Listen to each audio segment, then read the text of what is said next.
Hey, what's happening? You one SirJames from GamerFusion.com, and today I'm here to give you guys my review on Tom Clancy's The Division 2. I do have some great news for those that are fans of the first game, is that you will forget about the first game because of how well done the second installment is, and there's so much to do involving its in-game content. Now, the story for the most part is pretty basic and straightforward, is that you have these thugs that have taken over Washington, D.C.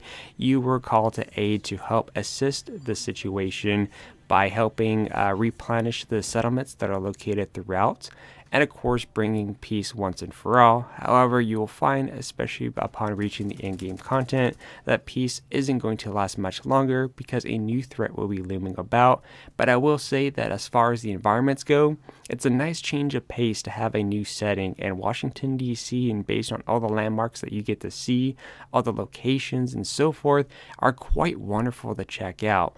So one of my recommendations for sure is that while playing it, definitely do some exploration. Don't just see some of the main landmarks. Do some exploring. And plus, the game actually encourages your exploration because you also get rewarded with some nice hidden loot along the way. Now, talking a little bit more about Tom Clancy's The Division 2, if you're not familiar with the title from the first game, this is basically an RPG looter shooter that is played from a third-person perspective. At the start of the game, you do have a character customization where you can choose from a male or female with limited selections to choose from, which, to be quite honest, isn't really going to make a big difference because of all the gear and accessories that you get to have, plus the clothing items that you get to find or unlock through loot boxes depending on which option you want to go with is totally up to you. Now, in the game, you have your main campaign, which has various amounts of different activities and its own personal story, which for the most part is all right. Maybe there's a couple highlights here and there, but other than that, the story is pretty basic. Other than that, once you reach the in-game content, which is by reaching level 30 and completing all the main campaign missions, including the Stronghold, you will unlock, of course, the ability to choose a specialist class. Now, in the game, you have 3 different specialists, which has their own progression screen. However, their signature weapons include either a grenade launcher, my personal favorite.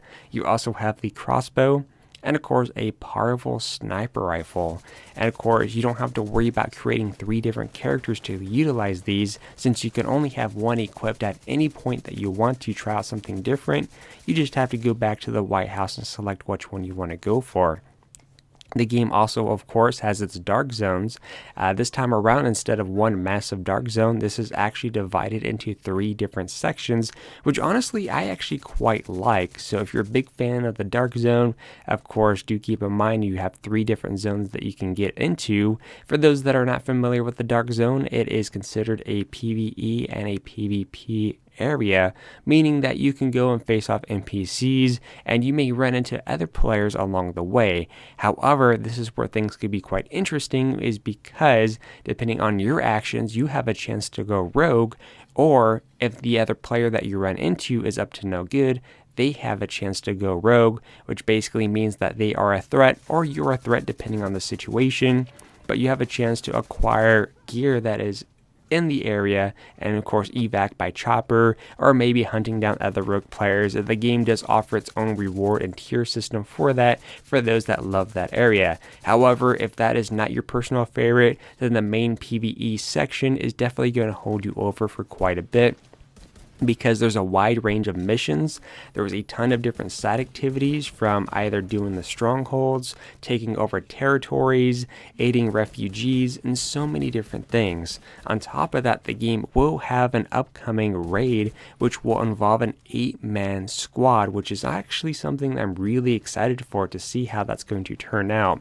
And if you're kind of worried that, hey, you know, maybe you don't have any friends that has the game, not to worry, the game does have its matchmaking system like in the first game. So if you've been wanting to replay some of these missions at a much higher difficulty level to reap some of the better rewards, you'll have a chance to matchmake. I have ran into some situations where the matchmaking may take up to 10 minutes, but that's because I'm like in the far in-game content where maybe not a lot of people are there, but by the time you pick it up and level up, you may have people to play with you like that, and you know, not have to worry about it whatsoever. But like I said, there's so many different things to do. And if you are someone that wants to customize your character to either be really good with a lot of armor, health, or skills, or maybe all the above, you can create all sorts of different loadouts. And each piece of gear does have its own advantages and disadvantages. So you have to kind of tweak your character around quite a bit to see what works for your specific build. But of course, you do have some of the same mechanics that you've seen in the Division 1, but just been tweaked around to where it's much more better and more organized. But other than that, like I said, Tom Clancy's The Division 2 is a game that's a lot of fun. There's a lot of in-game content involved with it, so it's going to keep you busy for many hours at a time. I can't honestly tell you how many hours I put into it, but so far I'm not even bored of it, and I'm really looking forward to some of the free content that'll be coming out for it as well. But if you have any questions, I am SirJames from GamerFusion.com. In the end, I'm going to be giving this game a 9 out of 10, and I'll see you guys on the next review.